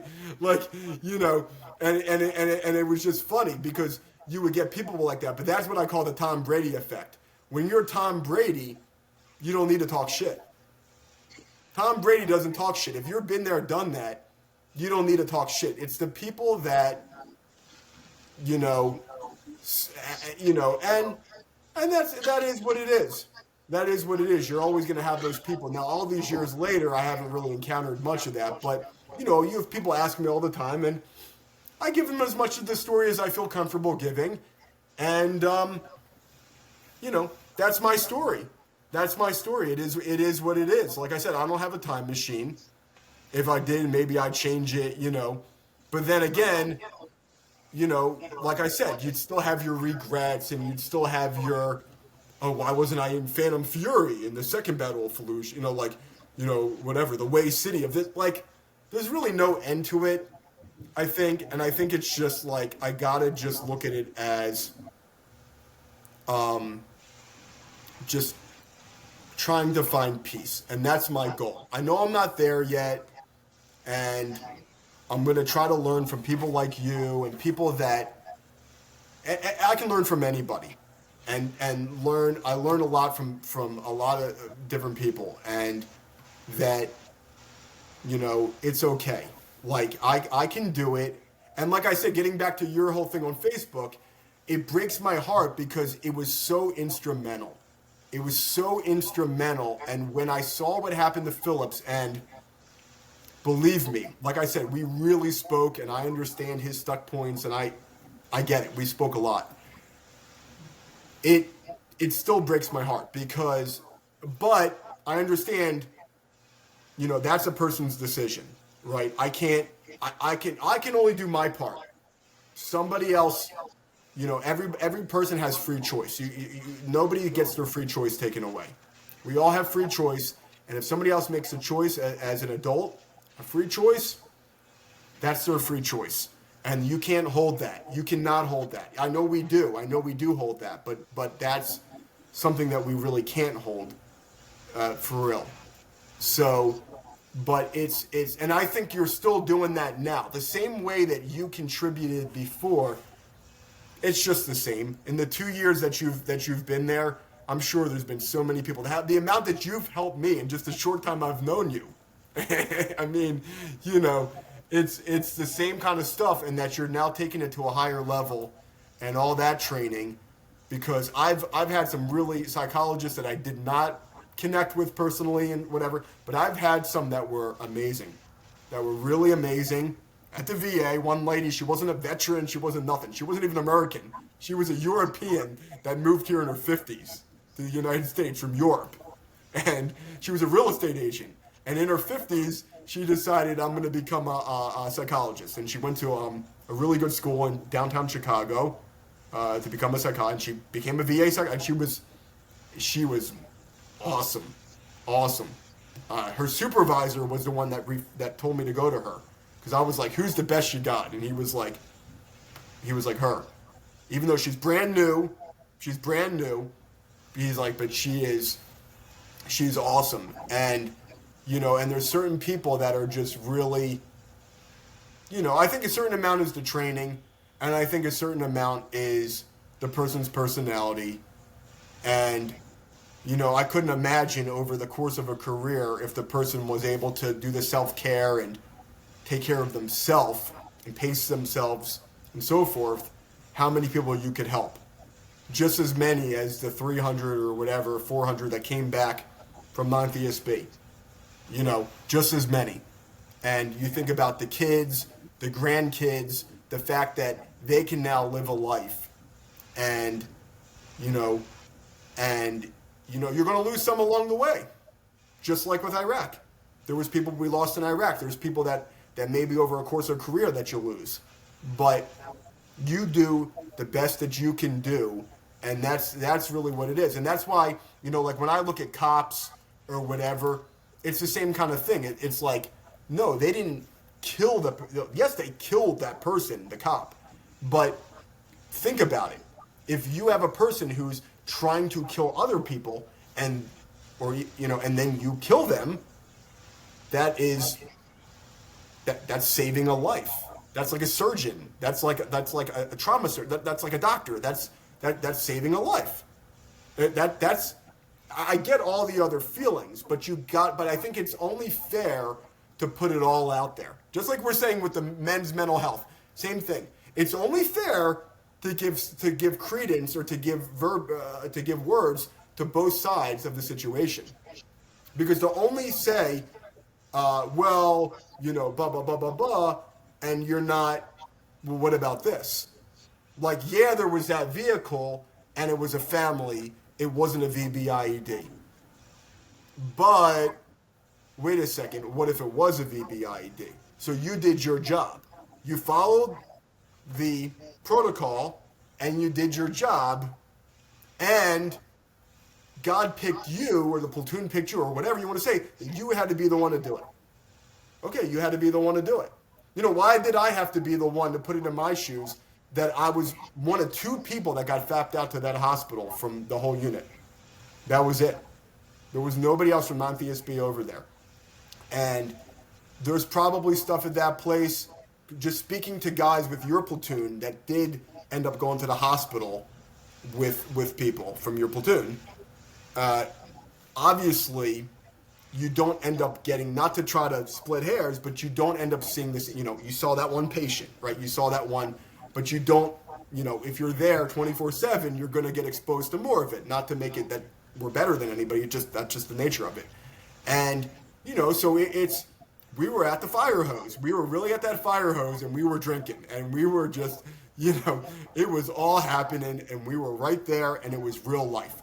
It wasn't like a roller coaster where you could shut your eyes. You weren't shutting your eyes. You saw it all, and you know, and it was what it was, and and I think that we can handle it. The same as that off base stuff. I mean, not that I can speak for actually ending a life, but being there, witnessing it, seeing the whole thing, A to Z, front to back, the whole situation, and it's a lot. It's a lot. There's no question. That's not a normal human experience. There's no question that it's not. But it was where we were. It was necessary, and thank God they had the wherewithal to do. You talk about calm.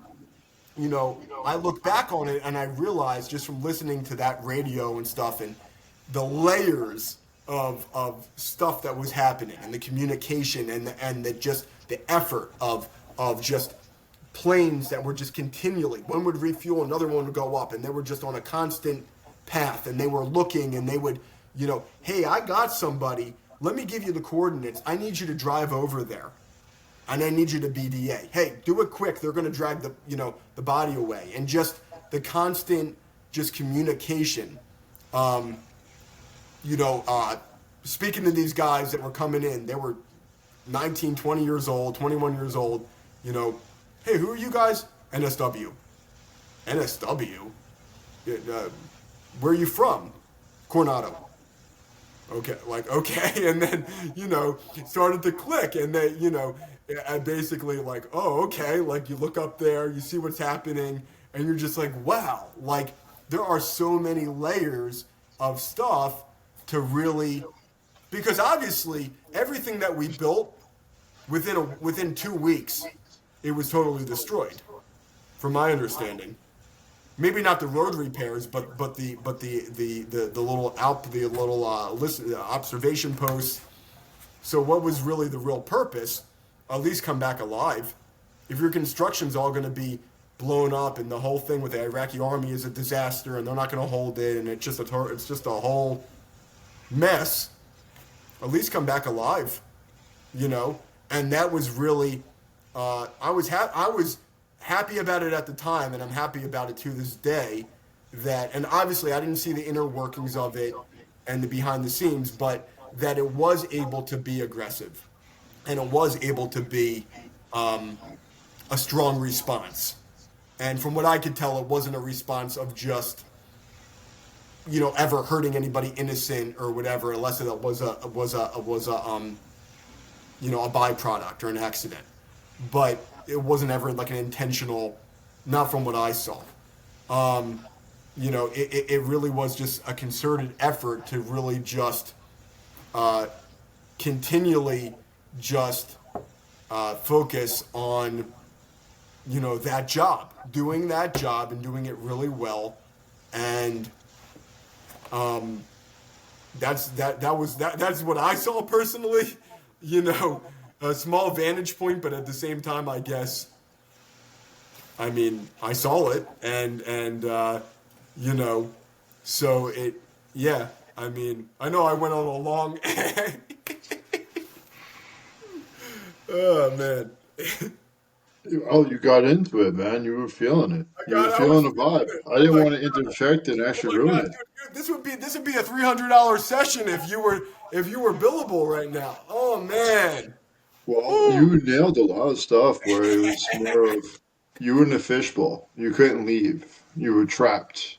You were in a high state of anxiety. You kept seeing what war does to people. You see the ramifications. You have had the difference of thinking between being there and actually treating people with respect and love, even though that they actually caused harm, and you have that resentment. You have the multi-layer of going out with different areas, like from the mid team to the scary platoon to working at a SSTP. You see it from a lot of different avenues. You also kind of were left alone, almost abandoned in a way, saying, "Hey, only two people go here, and you don't get to stay with other people. You don't have the ability to be around people that understand, and then you even got told to pretty much, baby, go sit in the corner. Like you can't talk about this stuff. Like this is not what we talk about. We gotta keep doing the job. Actually, we got a speech in 2006. It's a time to do a job, and then it's the time to mourn. We can mourn when we get done, and that stuck with me. You talked about Chica on April 8th, and then you talked about Governor Sergeant Fry, which was with Ninth ESP, and the other guy that actually stayed extended. Oh, You talked so about Fry was, yeah. It's interesting. That makes sense. I think the easy way for me to remember it would be he was actually Staff Sergeant Fry. They posthumously promoted him to gunny. He was a staff sergeant actually, like when he died. well, And they posthumously. The other guy, Martone, was gunny. Was he also a staff sergeant and they posthumously, or was he just a gunny and they just left it as a gunny? so I don't really know much about that, but I'm going Yeah, back to more of. I just wanted to go I'm more of gonna the write it. I'm overview. gonna write it down real fast, just because I always kind of wondered, and but when I spoke to Mike, he definitely remembered both of them. But yeah, I It's remembered, and that was a crazy story, and yeah, it was really having to kind of just, you know, step up to the plate. And I wanted to do a good job. I mean, for the same reason that I joined. I mean, I joined in a voluntary military, right? There's no draft. I'm in a high school class of hundreds and hundreds of kids. I don't know, 400 kids. How many joined the military? 10? How many joined the Marine Corps? Like 3 or something? Four maybe? So like, you know, it wasn't really something that was being promoted, and I wanted to do a good job. I was at that SSTP. I wanted to do a good job. I wanted to, do as good a job as I could. When I was off the base, you know, that was what I would do. Each one of those observation posts, I did the AC. It was a metal shipping container. I think like a full. It wasn't like a Connex box or like a military one. It was like a full size shipping container, and I basically somehow mounted it, or maybe it was already mounted, and I basically wired it up to the outside compressor unit, and then I wired up the to a generator, to like a diesel generator. It had to be diesel, I'm sure. mhm. And knowing that, like, how the heck are they going to maintain this, because there was just no logistics with the Iraqi army. But that was the first thing I did at each job site. I was attached to Alpha for that little project. Oh, here's a story. You want a story? There's a thousand, like I said, about that jail cell. There's a million stories, but there was a brief when I went on the one in February. I don't think we had a brief. For whatever reason, we didn't go in like a room and have some sort of and it was what they call left seat, right seat. It was with the 8th ESB. So that was That's a actually great really platoon. interesting, because I was speaking to a female who was a gunner, and she was an 1142, and she had blonde hair and blue eyes. She was very pretty, and she was an MOS school with this one guy I knew, and she was telling us some crazy stories, like with her deployment and her job in security and her interaction with men. It was very interesting. I still think about this stuff a lot. Anyways, but then when I went on that mission, there was no, like, from what I can remember, no like brief. But the one in April, May, there was, where we went into like a room, and it was only the people that were on the manifest that were allowed to go in there, and you had to go to this briefing, and it was with the captain for the Alpha company, and then like his lieutenants are there, and I don't think your staff NCO or your officer was there. They weren't there. I'm 99% sure they weren't there. And so basically, the captain and the staff sergeant, it's called Mike, they went, supposedly, according to the story, the captain was giving the briefing. So he's basically saying, me and Mike went off base by herself together, just us. I'm like, what? And we recon the whole area. And he drew a thing on a whiteboard. He had a big whiteboard. He took a dry erase marker and he drew a whole diagram. And it was actually true. It was pretty much like what it looked like when we actually got there, where there was a street, a meandering street that kind of went along the Euphrates. It was through farmland, but there was houses that are like pretty much like mansions, and and it was like sheep, and it was like farmland. It was like crops, and we're gonna put 1, 2, 3. It's gonna go from the closer to the Euphrates, and it's gonna go this way, and it's gonna go 1, 2, 3 observation towers, and blah blah blah, and how they walk through it. And he said that he was using a lot of like euphemisms for, instead of saying like they shot at us and we shot, they would say like, we received contact and from one military age male, and but essentially they got fired upon multiple times, and they fired back. They actually explained what type of weapon they used and everything, and they killed. I mean, if you believe the story, right? I have no reason not to, but that's what he told us. They killed people.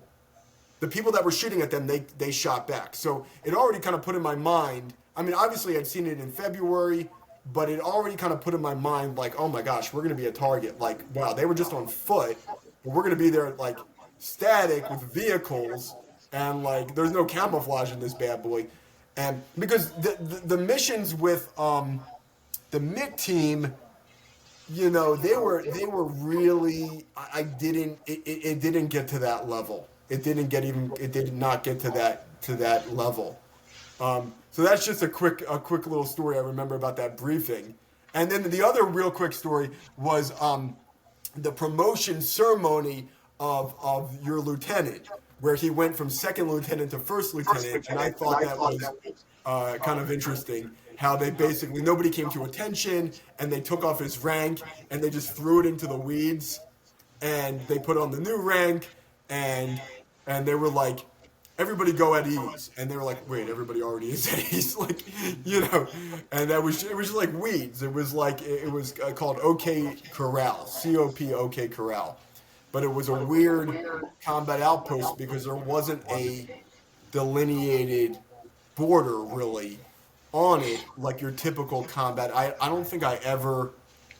Some of them were like that with the mid team. Some of them were like that where they weren't like a HESCO barrier. It really depended on the one. Some of them were. There was one called COP Dunham.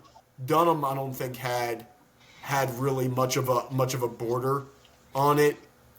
There was ones that were kind of further away from that we went to that did have a very delineated kind of HESCO and Constantina wire and stuff like that.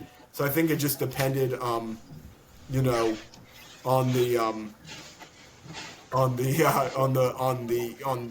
location. So those are just some random. But yeah, I guess I kind of hit every. I don't know if I hit You, every, but I tried you my best. did. So. You did, man. I appreciate it. I appreciate your time. It was great talking with you. Talked for about over an hour, bro. Like actually almost 2 hours now. You're on fire. Yeah, I didn't even have to actually do any prompts. You remember the questions I wanted to ask, and you just kept rolling with it. Yeah,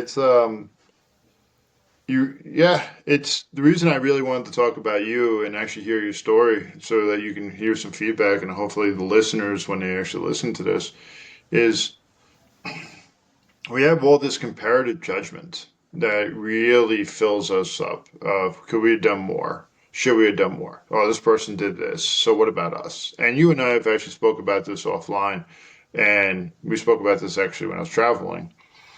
The the fact is that you showed up and you did your job and you did the best job that you possibly could. You followed the orders even when you were questioning it of like, hey, this is how they're going to be able to man this, and then it's going to be gone. And then also being able to just have the respect for other people. Like you showed a lot of respect for your drill instructor, your recruiter, being a Marine, the other people. You gave a lot of homage to the deceased, and it's what you did was very, very valuable. And do you need a running gun to be a very valuable person? Absolutely not. And honestly, what you've been through is hard being with a fishbowl or a sitting duck, whatever analogy or phrase that you would like to use or choose, to be vulnerable is fucking difficult. And I appreciate it. Like you even sharing your story. And I hope anybody else that listens to it is able to also hear that, honestly, it's showing up and doing the best version. You said like, hey, I should just see I see a psychiatrist now. And you talked about your emotions, about your daughter, I think it's Bat Mitzvah. I'm sorry.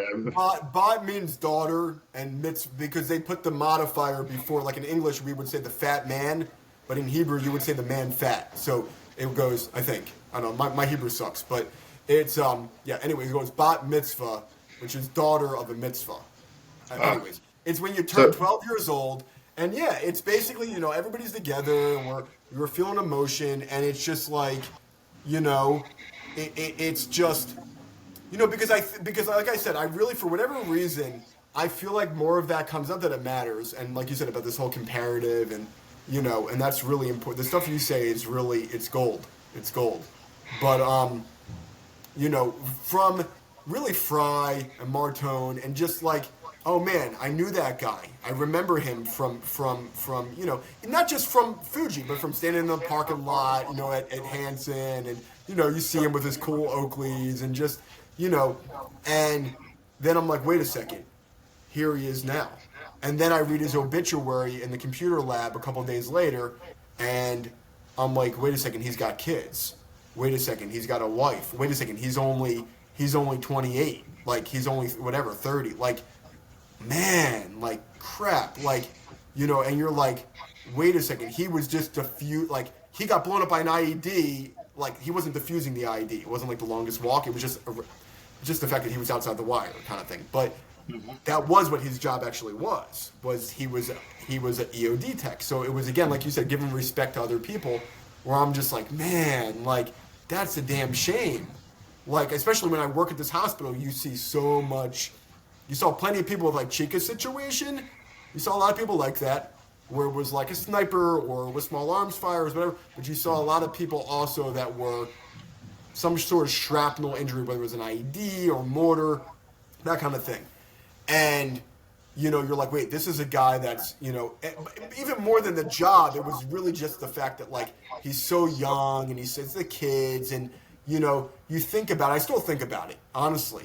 I still think about it, and and it affects you, but it still affects me.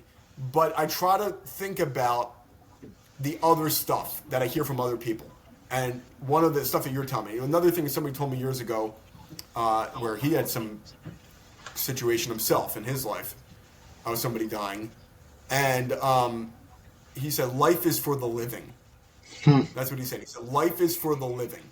There is a time to mourn, and there's a time to." So yeah, if I'm at the party, maybe I don't feel emotion, and maybe I could work on that, and whatever, fine. But life is for the living.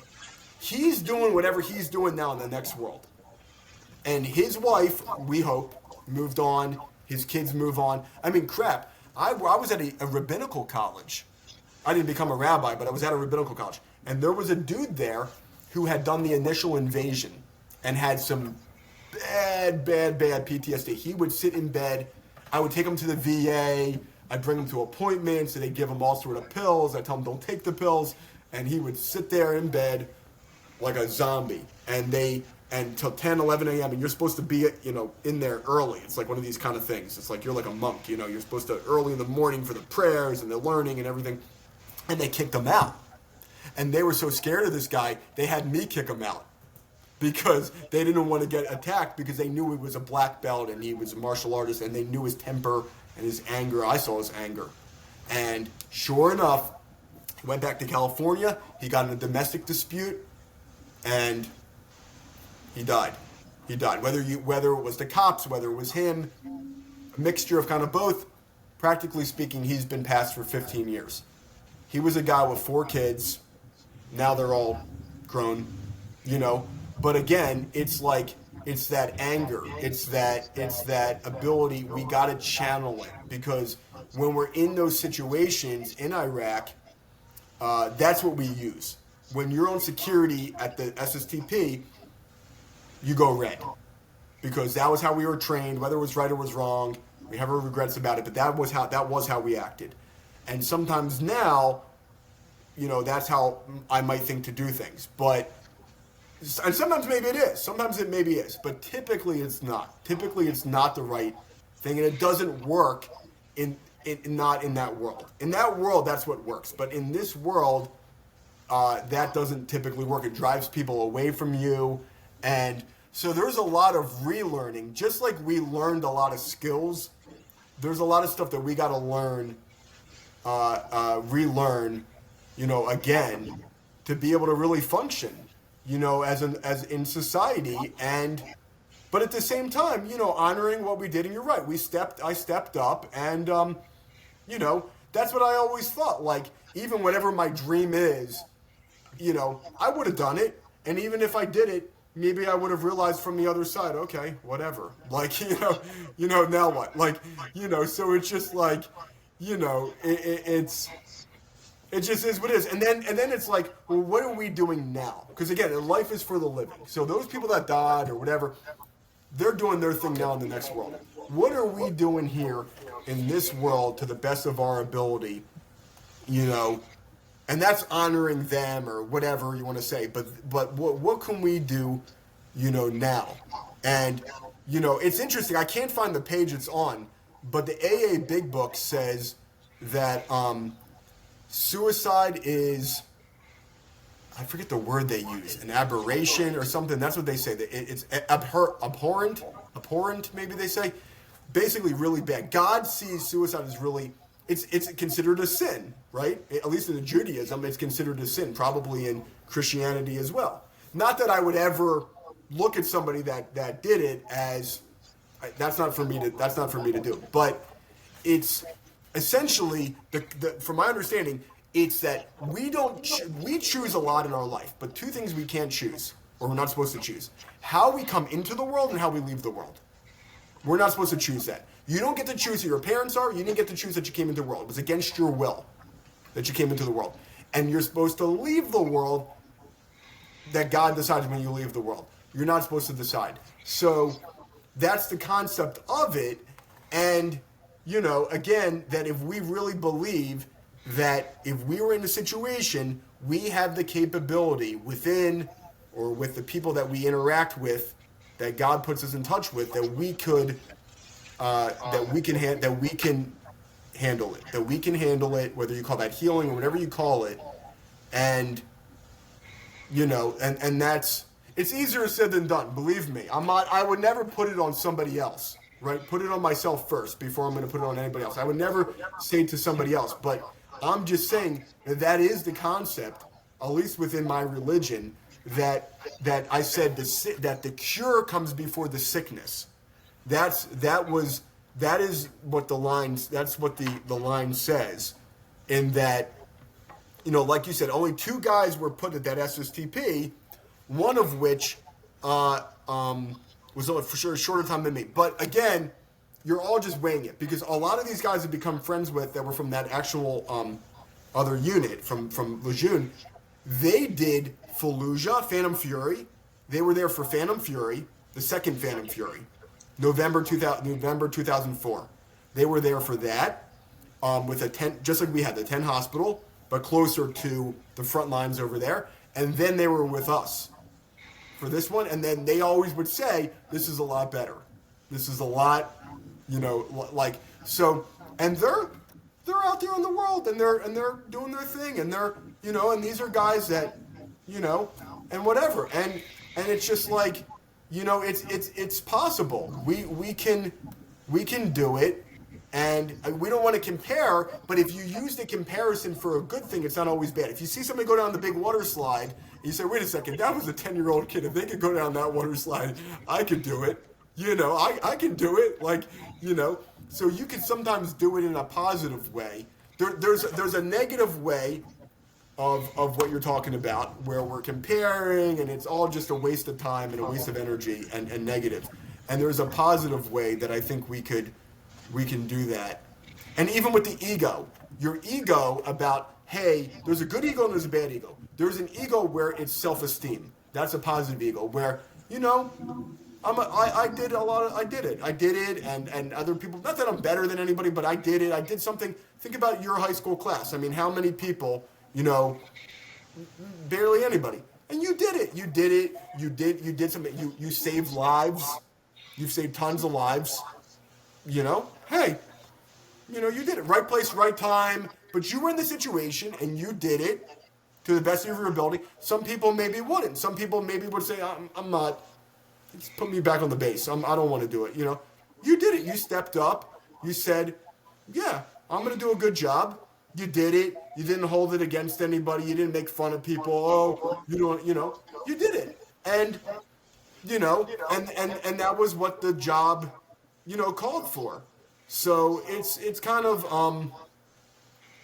it's a lot of words, but ultimately, I really think a lot of this stuff is when we don't have any external stuff, when we don't have any drugs or anything, and we're just by yourself, no cell phone, you're just sitting on a park bench. Could you could you feel as much as possible? Could you feel at peace? You know, not that I need something. I don't need a cigarette. I don't need drugs. I don't need this. I don't need anything extra. I can just. You still there? I'm here. I'm here. You could just. That's what I had kind of. That's where I want to be at, and I got to keep myself to that goal, because Okay. I do have a whole addiction kind of story, and obviously it's not a disease. It's a disease that you could arrest. You cannot cure addiction. So, and actually I think PTSD, in my opinion, is the same thing. I don't know what the DSM says, but in my personal opinion, PTSD is an arrestable disease. It is not a or disorder, whatever. It is not a curable disease, because you know, even if the person has dementia, they still remember maybe bits and pieces or subconsciously. So and most people don't have dementia. So it's like it's I think it's really it's if you actually went by the DSM, which that's the problem. The VA doesn't go by the DSM, but if the VA were to go by the DSM, I mean, it would look really different. But they make up their own. They make up their own thing because they don't want to do. Unfortunately, I don't know if they have to by law, but they don't want to. They want to look at this. This is the rating schedule. Like, where did that come from? Did you just? I mean, literally, like an actuary and an attorney. That's where that came from. An actuary and an attorney and business people that know that actuaries that work with that work with business people, accountants. That's where that came from. It didn't come from an actual person that actually understands the most modern version of the diagnostical and statistical manual for mental diseases. It didn't come from there. I mean, so like that's where like as veterans, you know, you just kind of have to understand like what we're dealing with that, and that's the shame of it. I mean, we're grateful for what we have, but at the same time, it's just like you know, it's a shame sometimes how they basically choose to do things, but welcome to the world. We saw that in Iraq, right? I mean, I couldn't imagine the amount of contractors. I mean, I was like blown away to this day of every nationality in the entire world. I never saw so many. I mean, God, do you imagine if they would do that to the streets and roads in your area? If they It would, would be if they very different. it would be. I mean, they don't. It's unbelievable the amount of slave labor, paid labor, every type of labor you can think of that went into what we were experiencing over there. Hey Ben, I want to say thank you for your 2 hours. Thank you for actually conversing with me for about two Thank hours today, you, man. thank you. Really, I I really do appreciate it, man, and thank you so much for sharing your story. Look forward to talking to you a little bit more offline, and then we'll be getting back. Thank you so much. Okay, Will. All right, thank you. Bye. Bye.